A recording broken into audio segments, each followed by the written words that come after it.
Assalamualaikum warahmatullahi wabarakatuh. Shalom, salam dan bahagia. Perkenalkan, nama saya Johannes Martin Peseraron dengan NIM 20202104. Pada kesempatan kali ini, saya akan menjelaskan salah satu materi dari Disruptive Management, yaitu tentang transformasi transportasi. Sebelumnya, saya akan menjelaskan apa hubungannya disruptif dengan transformasi transportasi. Disruptif adalah kondisi di mana terjadi inovasi yang menyebabkan perubahan secara besar-besaran dan berfokus pada sistem yang baru. Hubungannya dengan transformasi transportasi, yaitu transformasi transportasi mengalami perubahan secara besar-besaran dari zaman dulu sampai zaman sekarang. Berbicara tentang transformasi transportasi, kendaraan merupakan salah satu alat transportasi yang sangat memudahkan manusia dalam berpergian dari satu tempat ke tempat lain. Kemudian, transformasi transportasi terbagi dalam 3 hal. Yang pertama, transformasi transportasi darat. Yang kedua, transformasi transportasi laut. Yang ketiga, transformasi transportasi udara. Yang keempat adalah transformasi transportasi di era digital.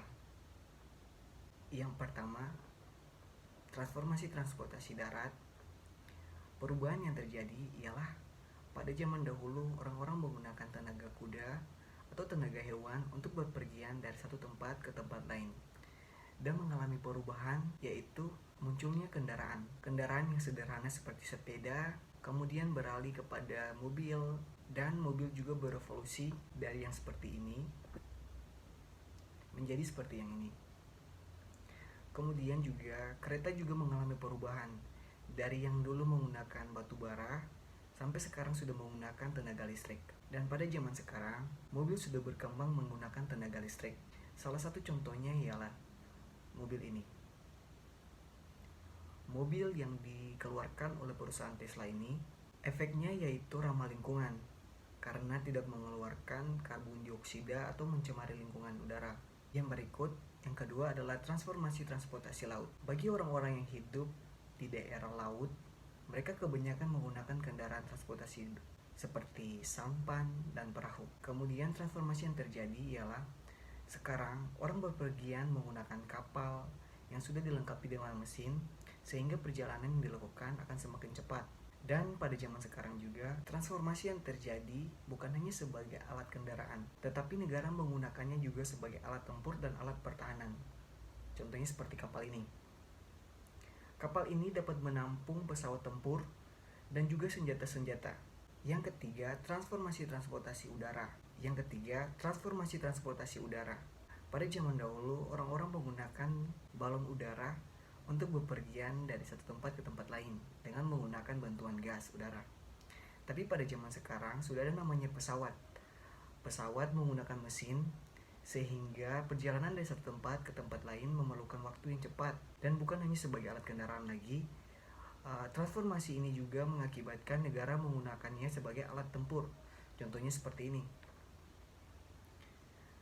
Itu adalah pesawat tempur yang digunakan oleh negara untuk keadaan perang. Yang berikut adalah keunggulan transportasi zaman dulu dan zaman sekarang. Alasan yang pertama ialah lebih hemat karena tidak menggunakan biaya yang besar. Dan yang kedua, ramah lingkungan. Yang berikut adalah transformasi transportasi di era digital. Yang dimaksud dengan transformasi di era digital ialah berbicara tentang kemudahan. Biasanya, orang akan membeli tiket, akan langsung datang ke stasiun, atau ingin memesan ojek harus ke tempat pangkalan ojek. Dengan adanya transformasi di era digital ini, memberikan kemudahan melalui aplikasi. Hanya dengan menggunakan smartphone, kita dapat memesan tiket atau memesan ojek melalui HP atau aplikasi. Contoh salah satunya ialah ini, Gojek dan Grab. Berbicara mengenai transformasi transportasi, saya mengambil salah satu contoh perusahaan Bluebird. Perusahaan Bluebird menyadari akan adanya transformasi transportasi di era digital, sehingga mereka beralih dari taksi konvensional menjadi taksi online. Dan aplikasi yang digunakan Bluebird ialah My Bluebird.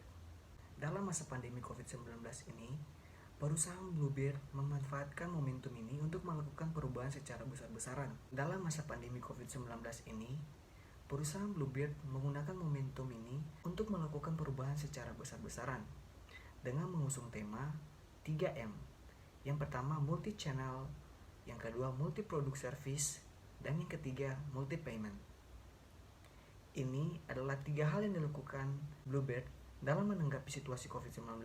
Bukannya menjadi kerugian, tetapi menjadi keuntungan bagi perusahaan Bluebird. Karena dengan penggunaan 3M ini, konsumen yang dapat oleh perusahaan Bluebird menjadi lebih banyak daripada biasanya. Yang berikut, transformasi transportasi tidak lepas dari adanya dampak positif dan juga dampak negatifnya. Yang pertama, dampak positifnya ialah dengan adanya transformasi transportasi ini dapat memajukan perekonomian dari suatu negara maupun masyarakat tersebut, dan dapat membantu masyarakat dalam berpergian dari suatu tempat ke tempat lain dengan jangka waktu yang lebih cepat. Dan dampak negatifnya ialah tidak adanya support dari masyarakat dengan adanya transformasi transportasi. Contohnya dengan pencoretan rel kereta api, perusakan fasilitas-fasilitas seperti tempat duduk, stasiun, dan yang lain-lain. Dan unjuk rasa yang dilakukan oleh pangkalan ojek terhadap ojek online yang menurut mereka mengambil hak pekerjaan mereka. Itulah dampak-dampak negatif yang terjadi dalam transformasi transportasi. Sekian pembahasan disruptive management tentang transformasi transportasi. Saya tutup. Wassalamualaikum warahmatullahi wabarakatuh. Shalom, salam dan bahagia.